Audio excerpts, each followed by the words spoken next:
This is Tom Dillon, the Lifetime Liberal, and today is Tuesday, May 31st, 2016. This is in response to Dr. Paul Krugman's article in the New York Times, on which was yesterday, Feel the Math, a play on words on Feel the Burn. And Dr. Krugman is saying something that I have noticed quite a bit. I've noticed this on MSNBC, I've noticed it on Fox, I've noticed it on local news, I've noticed it on national news, that a lot of these reporters are throwing out something which he refers to as the fundamentally wrong impression of what is going on in this current election cycle. He refers to it, and again, I would agree that this is misinformation. So in the need to have ratings, in the need to follow Trump all over the place, they're trying to make things look like they're closer than what they really are, and that there is a chance when there is no chance. So let's take a quick look. All right. So after March 15th, which was Super Tuesday for the Democratic primary, I believe Hillary won 4 or 5. I think there was 5. She won them all. She won 4 of them. So basically, Bernie was mathematically eliminated at that time. That he could not overcome in the rest of the primaries to beat her in terms of the delegate count, and Hillary was way, way ahead of the superdelegate count. Forget about the superdelegate for just a second.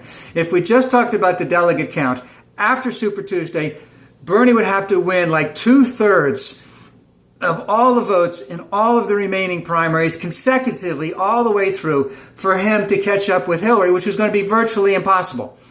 Now, Hillary did stay on 4 years ago, but Hillary was even a lot closer to Obama 8 years ago. I made a mistake there. 8 years ago, than Bernie is to Hillary now. Hillary has 240 some, I believe, delegates ahead, plus a complete majority of the superdelegates. And the reason I'm faulting Bernie in reference to all of that is that he should not be misleading his followers, that he should indicate he has a very, very, very remote chance of doing it, and that he will be pivoting towards Hillary when the general election comes, because he will not support Trump over Hillary, and he should not be fundraising on the fact that he may have a chance to win the Democratic nominee. It will not happen. Now remember, Hillary, very quietly, not without getting those 8,000 people or 12,000 people as Bernie is getting,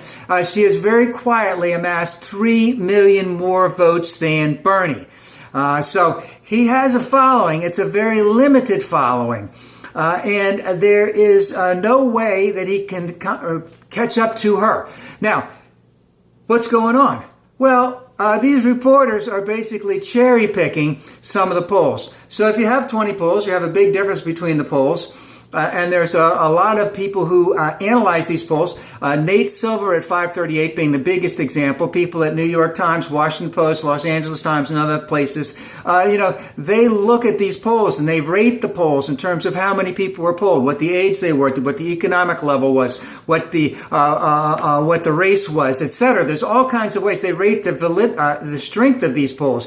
And Nate Silver, as an example, has been extremely accurate on that. So Bernie is basically indicating that, I have a chance in California. I have a chance in New Jersey. And basically he doesn't. Right now, 538, Nate Silver's group, basically is saying that Hillary has a 96% chance to win California and a 95% chance to win New Jersey. In New Jersey,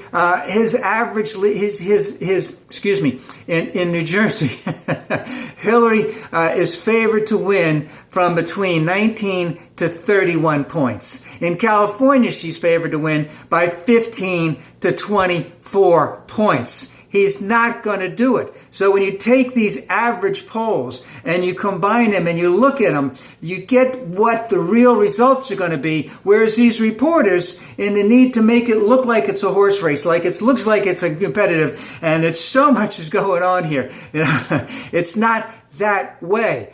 Hillary is clearly in the lead. Now, when we pivot over to the general election, number one, the hope is that Bernie will tell all of his followers, regardless of what they may feel about Hillary, to go and vote for Hillary without hesitation and pull that lever straight down along the Democratic lines. None of this Green Party bullshit. Just do it. All right? She will be the only one that can help you. And a vote for Hillary, not a vote that's not for Hillary, is a vote for Trump, so to speak. Now, when we pivot to the general election, the same bullshit's going on. Well, Hillary's running 3 or 4 points, maybe 5 points ahead right now in the popular vote, so to speak, in the general election. But the popular vote is only a small thing because we know that Hillary is crushing in most of the blue states and Trump is crushing in most of the red states. But right now, you only need 270 electoral votes to win. Remember, you can win. The electoral votes determines the election, not the popular vote. So the Democrats have an inherent lead in terms of the number of Electoral College votes that they know that they're going to get. Solidly blue right now is 216. Solidly red is only 117. So you have solidly blue, solidly red, most likely blue, most likely red, most likely blue, 69. That puts her well over 270. Most likely red, just 41. Still way below. Possible blue, another 58. Possible red, 37. So what does that do? If it stays exactly the same, Hillary's going to win 343 electoral votes to 195. You know,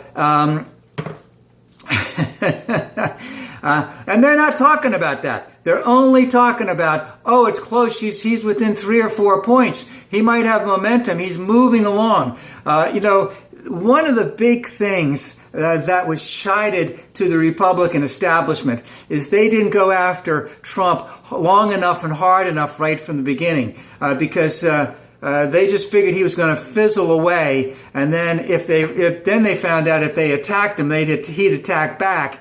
And of course, Trump's following, again, is very, very small in terms of the people who are really, really following him, what they say, mostly white, middle-aged white men, smattering of followings in all of the other areas. But how much will his shtick last for the next 4 or 5 months? June, July, August, September, October, 5 full months of his bravado and all that other kind of crap. And of course, Hillary and all of the groups following Hillary, supporting Hillary, they've been doing their due diligence. There's stuff about Trump way on top of the stuff that we've already heard about that'll be brought up in the general election to make him look like a fool.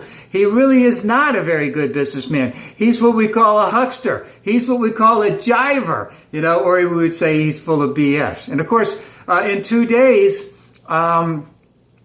there is going to be released the minutes or whatever, the emails or whatever in reference to Trump University, which will again show that he's not a very good businessman. He basically set up a fraud organization. And, this won't hurt him with his true followers. But as we pivot into the general election and we see the Latino vote, the black vote, the young vote, the millennial vote, the Asian vote, they're all strongly in favor of Hillary. And then when you tie to that, the things that aren't going to stick to Trump, that's only by his